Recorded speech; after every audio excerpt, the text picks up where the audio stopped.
बिस्मिल्लाहिर्रहमानिर्रहीम। अस्सलाम वालेकुम, मैं हूं नबीला बशीर और मैं आपको गौहर पब्लिशर्स में खुशामदीद कहती हूँ। Our slogan is redefining the geography of education through digital resources for conceptual learning। प्यारे बच्चों, इस वीडियो में हम स्किल अप वाक़फ़ियत आमा क्लास 3 का यूनिट 1 ज़ाती हिफाजत यानी पर्सनल सेफ्टी सीखने वाले हैं और हम सीखने वाले हैं उसका लास्ट टॉपिक। तो चलिए शुरू करते हैं जी। तो सबसे पहले हम देख लेते हैं हासिलाते ताल्लुम। इस टॉपिक के इख्तिताम पर आप इस काबिल हो जाएंगे कि चंद कुदरती आफात के बारे में और इनसे महफूज रहने के तरीके जान सकें। अब हम चलते हैं पेज नंबर 9 पे और हम बात करने वाले हैं आफत यानी डिजास्टर के बारे में। कभी कभार बड़े हादसात हो जाते हैं जिनसे बहुत तबाही होती है। इनमें इंसानों और जानवरों और इमारतों को भी नुकसान पहुंचता है।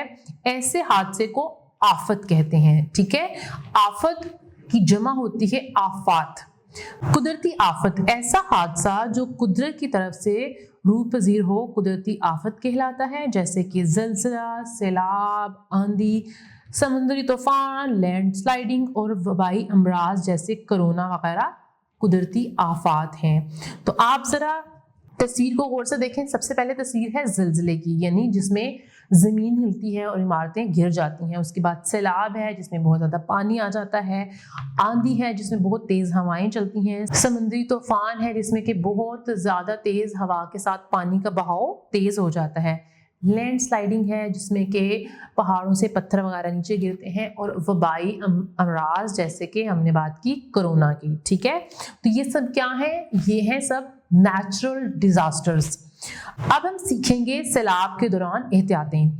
सैलाब के दौरान घर से बाहर ना जाएं। सैलाब के पानी में साइकिल चलाना या तैरने से बाज रहें। अगर सैलाब का पानी घर के अंदर दाखिल हो जाए तो किसी ऊंची जगह पर मुंतकिल हो जाए, यानी आपने उस पानी के अंदर नहीं जाना। आप जैसे छत पे जा सकते हैं या अगर आपके पास फर्स्ट फ्लोर है तो आप वहाँ शिफ्ट हो सकते हैं। ज़ल्ज़ले के दौरान एहतियातें जी, ये बहुत ज़रूरी है क्योंकि ज़ल्ज़ला किसी भी वक्त आ जाता है और आपको पता नहीं चलता, तो आपने बहुत ज़्यादा अलर्ट रहना है। अगर आप घर में हो तो किसी मेज़ के नीचे घुस जाएं। शीशों, दीवारों और ऐसी चीज़ों से दूर रहें जो नीचे गिर सकती हैं।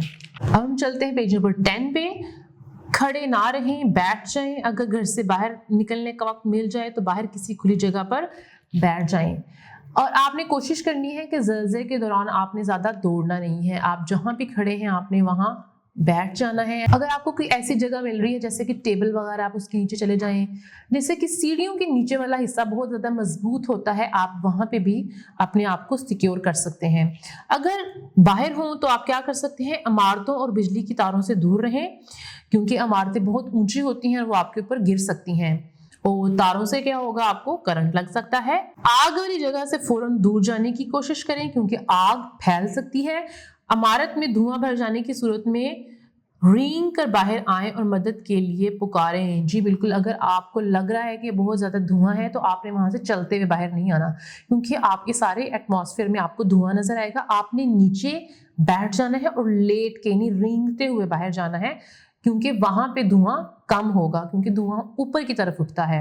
अगर आग कम हो तो पानी डालकर बुझाने की कोशिश करें। जी बिल्कुल, अगर आपने देखा है कि आग लग गई है और आग कम है तो पानी डालकर बुझाने की कोशिश करें। और अगर आग बहुत ज्यादा है तो आप वहां से बाहर निकल जाएं। जी बच्चों, तो इस वीडियो में हमने क्या सीखा है? हमने सीखा है आफत यानी डिजास्टर के बारे में। और मुझे ये बताएं कि नेचुरल डिजास्टर किसको कहते हैं? जो कुदरती तौर पर आते हैं, जैसे कि ज़ल्ज़ला, सैलाब, आंधी, समुद्री तूफान और कोई भी वबाई मर्ज। ठीक है, अब आपने क्या करना है? और आपने ज़ल्ज़ले और सैलाब के दौरान एहतियाती तदाबीर को याद रखना है। वीडियो देखने का बहुत शुक्रिया। अपना बहुत सा ख्याल रखिएगा। अल्लाह हाफिज़।